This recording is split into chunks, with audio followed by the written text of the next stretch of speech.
Hey guys, welcome back to my channel English Classes by Neha Yadav. आज हम यहाँ पर लेक्चर लेकर आए हैं। यहाँ पर हम क्वेश्चन आंसर सीरीज़ नहीं लाए हैं। आज हम यहाँ पर लेक्चर्स देखेंगे। तो देखिए, आज का जो टॉपिक है आपका वो है विलियम शेक्सपियर। विलियम शेक्सपियर, जैसे कि आप जो भी आप इंग्लिश सब्जेक्ट से तैयारी कर रहे हैं, चाहे आप यूजीसी नेट या फिर लेक्चरर या एलटी या फिर टीजीटी पीजीटी या फिर कोई भी आप टीचिंग एग्ज़ाम की प्रिपरेशन कर रहे हैं जिसमें आपका सब्जेक्ट इंग्लिश है, so William Shakespeare is the most important writer जिनसे क्वेश्चन पूछे जाते हैं एग्ज़ाम में। तो चलिए स्टार्ट करते हैं। But before starting it I would like to ask you, अगर आपको वीडियो पसंद आता है तो प्लीज़ चैनल को सब्सक्राइब करना मत भूलिएगा और वीडियो को लाइक भी कर दीजिएगा।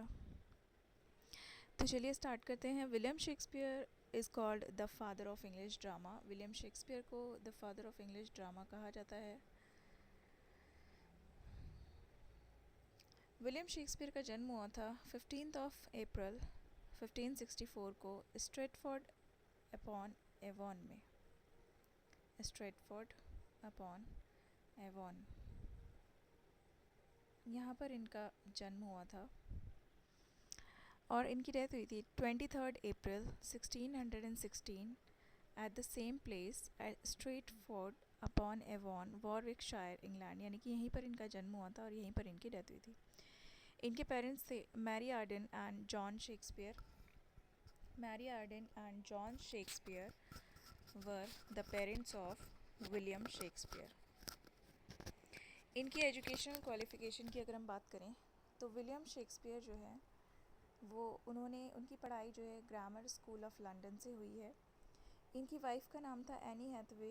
एनी हैथवे की जब शादी हुई थी विलियम शेक्सपियर से, तो इनकी शादी 1582 में हुई थी। At that time Shakespeare was 18 years old और जो एनी हैथवे थी वो 26 ईयर्स ओल्ड थी। यानी कि एनी हैथवे जो है विलियम शेक्सपियर से 8 ईयर्स बड़ी थी, 8 साल बड़ी थी इनकी वाइफ एनी हैथवे।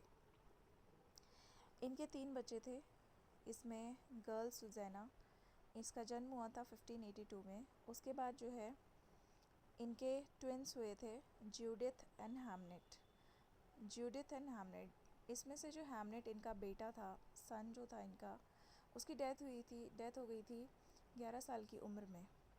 तो 11 साल की उम्र में जब इनके बेटे की डेथ हो गई थी तो it was really a shocking और टेंस्ड, या फिर हम बोल सकते हैं ये जो है, मतलब जब इन्हें पता चला कि इनके बेटे की डेथ हुई तो ये जो मोमेंट था it was really so much tragical moment, we can not imagine even.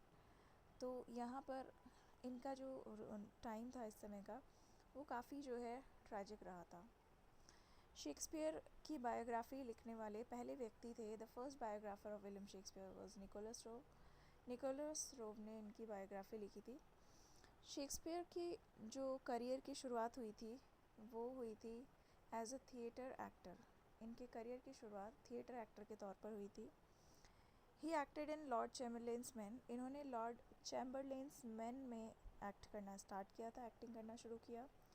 Lord Chamberlain's man जो है थिएटर कंपनी का नाम है, it is a theatre company. Lord Chamberlain's Man turn into King's Man in 1603 under the reign of James First. जब James First आए थे Queen Elizabeth First के बाद, तो क्वीन एलिज़ाबेथ फर्स्ट का रूल चलता है आपका 1603 तक, और इसके बाद जो है आते हैं यहाँ पर जेम्स फर्स्ट। तो जेम्स फर्स्ट के आने के बाद ये जो थिएटर कंपनी थी लॉर्ड चैम्बरलेन्स मैन, इसका नाम चेंज करके कर दिया गया था किंग्स मैन। ओके, फिर उसके बाद जो है Shakespeare has given maximum number of quotations. Shakespeare ने बहुत ज़्यादा कोटेशंस प्रोवाइड करी हैं, दी हैं। Shakespeare was not the member of the part of university wits. देखिए, यूनिवर्सिटी विट्स रेनेसा पीरियड में, एलिज़ाबेथन एज में कुछ यूनिवर्सिटी विट्स रहे थे, यानी कि जिन्होंने ऑक्सफोर्ड एंड कैम्ब्रिज यूनिवर्सिटी से स्टडी किया था। तो शेक्सपियर उस यूनिवर्सिटी विट्स का पार्ट नहीं थे, बट पार्ट ना होने के बावजूद भी he had gain so much popularity and so much renounce. ये जो है एक तरीके से बहुत ही ज़्यादा इन्होंने पॉपुलैरिटी गेन करी, बहुत ही ज़्यादा फेम अचीव किया इन्होंने अपनी लाइफ में। इवन इनके पास कोई प्रॉपर डिग्री वगैरह भी नहीं थी, इसीलिए जो है रॉबर्ट ग्रीन ने कहा था इनके लिए, मतलब रॉबर्ट ग्रीन जो है एक तरीके से हम बोल सकते हैं एक क्रिटिक भी थे, तो उन्होंने जो है इनको क्रिटिसाइज़ भी किया था। उन्होंने इनको क्रिटिसाइज़ किया था कहकर, an upstart crow beautified with our feathers. Upstart crow यानी कि इनएक्सपीरियंस बंदा, ठीक है, जिसको हमने सब कुछ सिखाया, क्योंकि इनको बहुत ज़्यादा फेम एंड पॉपुलैरिटी मिली थी अपने प्लेस के थ्रू ना। Shakespeare's house is known as new place. Shakespeare के घर को न्यू प्लेस के नाम से जाना जाता है। Shakespeare open the Globe theatre in 1599। इन्होंने अपना थिएटर ओपन किया, but it was the collaboration. ये जो थिएटर था ये सोलो थिएटर नहीं था, मतलब ये इनका पूरा इनका नहीं था, ये कोलैब किया था इन्होंने लॉर्ड चैम्बरलेन्स मैन के साथ। अब कुछ फैक्ट्स देखते हैं इसमें जो कि ग्लोब थिएटर से रिलेटेड है, जिससे एग्ज़ाम में कई बार क्वेश्चन पूछे जाते हैं। ग्लोब थिएटर, जिसको हम शॉर्ट में जीटी बोलेंगे, ग्लोब थिएटर, ये ओपन हुआ था 1599 में, 1599 में ये ओपन किया गया था। फिर it was build near Thames river London. ये टेम्स रिवर लंदन के पास जो है south bank of the Thames, यहाँ पर इसको बिल्ड किया गया था। 1613 में 1613 में ये जो थिएटर था ये जल गया था, इट वाज बर्न, एंड 1614 में इसको रीबिल्ड किया गया था। जब ये थिएटर बर्न हो गया था, जल गया था, it was born during the performance of Henry eighth. जब हेनरी एट्थ चल रहा था उस समय पर ये बर्न हुआ था, यानी कि during the performance of Henry eighth the theatre was born. Henry eighth की परफॉर्मेंस के दौरान ये थिएटर क्या हो गया था, जल गया था।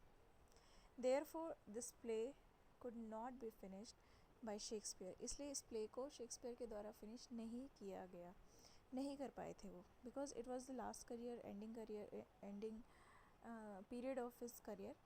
ये इनके करियर का एंडिंग पीरियड चल रहा था उस समय पर, तो he could not finish the play. तो इसको कंप्लीट किया था जॉन फ्लेचर नाम के एक राइटर ने।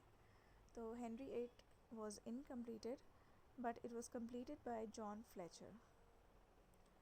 From 1997 onwards, it was renovated and continued here as the memory of Shakespeare. 1997 से इसको जो है रिनोवेट किया गया है इस थिएटर को, और उसके बाद से अभी जो है यहाँ पर मतलब इसको जो है एक तरीके से हम बोल सकते हैं शेक्सपियर की मेमोरी में इसको कंटिन्यू कर रहे हैं अभी ना।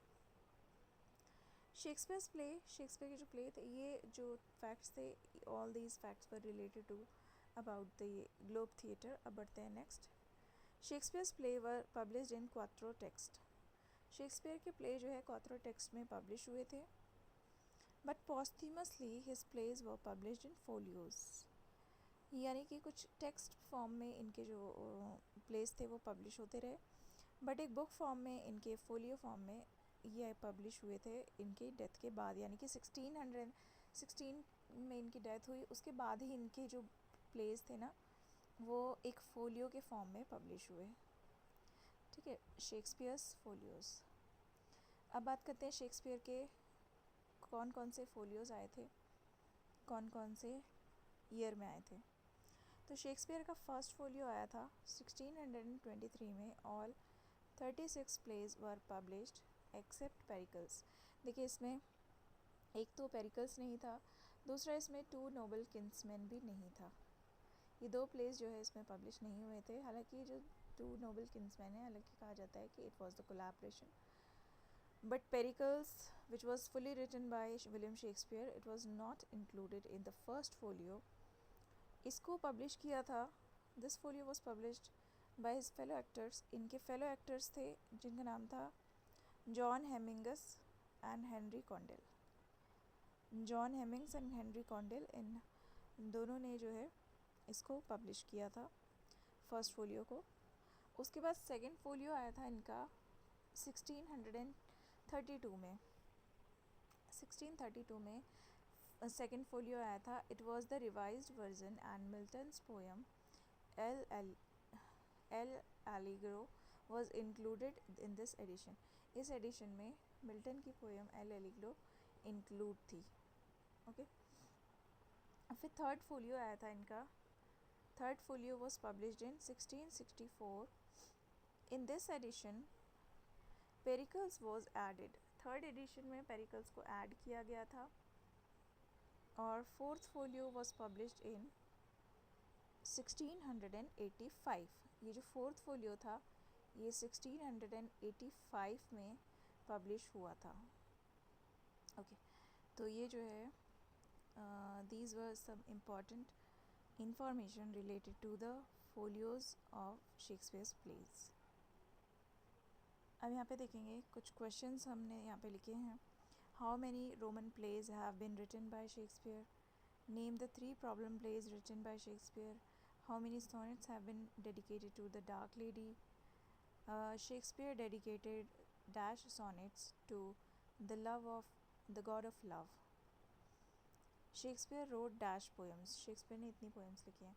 तो ये जो है आपको आंसर देने हैं। If you know the answer, अगर आपको आंसर मालूम है तो अपने आंसर जो है कमेंट बॉक्स में ज़रूर लिखिएगा। और अगर आपको वीडियो पसंद आती है तो प्लीज़ चैनल को सब्सक्राइब करना मत भूलिएगा। अभी हम यहाँ पर देखेंगे इसके आगे। देखिए यहाँ पर क्वेश्चन ऑप्शंस हैं for question number 4 and 5। Question number 4 and 5, Shakespeare dedicated dash sonnets to the god of love. तो शेक्सपियर ने गॉड ऑफ लव को कितने सॉनेट्स डेडिकेट किए थे? तो द राइट आंसर इज़ 2। इसमें गॉड ऑफ लव को लास्ट के 153 एंड 154 सॉनेट्स जो है वो Cupid, God of love is Cupid, उनको डेडिकेट किए गए हैं। Shakespeare road dash poems. Shakespeare ने कितनी पोएम्स लिखी है? तो शेक्सपियर ने टोटल नंबर ऑफ़ पोएम्स लिखी हैं 4।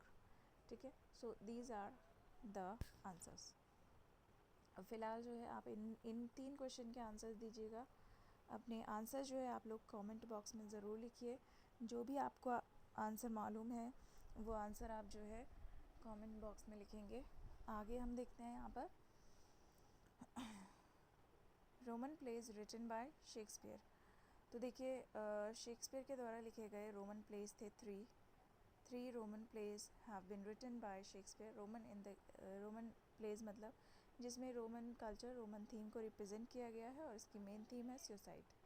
यहाँ पर ये 3 प्लेज हैं, Antony and Cleopatra, Julius Caesar and Coriolanus. These are the 3 plays जो कि रोमन प्लेज की कैटेगरी में आते हैं। फिर उसके बाद है problem plays written by Shakespeare. तो प्रॉब्लम मतलब जो शेक्सपियर के द्वारा लिखे गए प्लेज हैं, इनमें से कुछ प्लेज को प्रॉब्लम प्ले की कैटेगरी में रखा गया है। और वो कौन से प्लेज हैं तो देखेंगे यहाँ पर। ये प्लेज हैं आपके Measure for Measure, Troilus and Cressida, All's Well That Ends Well. These are the 3 plays under the category of problem play. देखिए प्रॉब्लम प्ले की अगर हम बात करें तो it was a critic Frederick S Boas who used this term for the very first time for Shakespeare's plays during 1896 में इन्होंने इस टर्म को यूज़ किया शेक्सपियर के प्लेस के लिए। Sometimes Hamlet is also included in this category of problem play. कई बार जो है जो हैमलेट प्ले है इसको भी प्रॉब्लम प्ले की कैटेगरी में इंक्लूड कर लिया जाता है। उसके बाद आता है हमारा शेक्सपियर्स लिटरेरी करियर। तो Shakespeare's literary career can be divided into 4 parts. Shakespeare के लिटरेरी करियर को 4 पार्ट्स में डिवाइड किया जा सकता है। तो ये देखेंगे हम, first period, second period, third period and fourth period. तो ये 4 पार्ट्स हैं। तो फर्स्ट पीरियड चलता है हमारा 10 इयर्स का 1585 से, with not the exact number but around, लगभग जो है हम अबाउट डेट्स में मानते हैं इसको। 1585 to 95 is the first period of William Shakespeare's literary career. Second period of his literary career expands from 1596 to 1600. The third literary career extends from 1601 to 1608, and the fourth period of Shakespeare's literary career extends from 1608 to 1613. 1608 से 13 तक इनका fourth period जो है इनके literary career का वो extend होता है. Okay, so these are the 4 periods of William Shakespeare's literary career. Now let's move on to the next point. Some important plays of Shakespeare. Shakespeare के द्वारा लिखे गए कुछ important plays as per the periods. First period जो है इसमें आता है आपका Titus Andronicus, which is the bloodiest tragedy written by William Shakespeare. ये बहुत ज़्यादा खून खराबे वाली ट्रेजिडी है विलियम शेक्सपियर के द्वारा लिखी हुई. दूसरा आता है इसमें कॉमेडी ऑफ एरर्स. ध्यान रखना फर्स्ट पीरियड के प्लेस ये हैं, कई बार पूछा जाता है सीक्वेंस, तो आपको ध्यान रखना है फर्स्ट पीरियड में ये सब प्लेस हमारे आएंगे. क्रोनोलॉजिकल ऑर्डर में कई बार पूछे जाते हैं क्वेश्चंस, तो आपको ये ध्यान रखना है.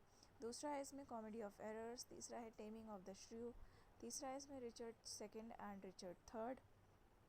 फोर्थ है इसमें फिफ्थ है इसमें midsummer night's dream. Six is Romeo and Juliet, two gentlemen of Verona. These are the play which are under the category of first period. Okay, फिर उसके बाद सेकेंड पीरियड में second period of his literary career इसमें आते हैं plays the merchant of Venice, as you like it, twelfth night and much ado about nothing. ये जो plays हैं वो लगभग रोमांस कॉमेडीज़ हैं. थर्ड पीरियड में इन्होंने अपनी major tragedies, top 4 tragedies written by Shakespeare which occurs under the third period. तीसरे पीरियड में इंक्लूड होती हैं ये, और इनमें जो 4 मेजर ट्रेजिडीज़ हैं वो हैं Hamlet, King Lear, Macbeth and Othello. ये जो है ये 4 मेजर ट्रेजिडीज़ हैं written by William Shakespeare in the third period of his literary career. Apart from this इसमें आती है Julius Caesar, Antony and Cleopatra, Measure for Measure, All's Well That Ends Well. These are the tragedies written by Shakespeare in his third literary career. ठीक है, third period of his literary career. उसके बाद next में देखेंगे, next आता है fourth period. Fourth period में इनके मतलब इनका जो लास्ट पीरियड है इनके करियर का, 3 पॉपुलर प्लेज इन्होंने दिए थे अपने करियर के लास्ट पीरियड में. The Tempest, Winter's Tale and Cymbeline. These are the 3 major plays written by William Shakespeare. अब बात करते हैं इनके सॉनेट्स की. तो देखिए विलियम शेक्सपियर के द्वारा लिखे गए कुछ सॉनेट्स हैं. जैसे कि आप लोगों को पता होगा सॉनेट क्या होता है. Sonnet is a 14 line poem. Sonnet एक 14 लाइन में लिखी गई पोएम होती है जो कि आयम्बिक पेंटामीटर में लिखी जाती है.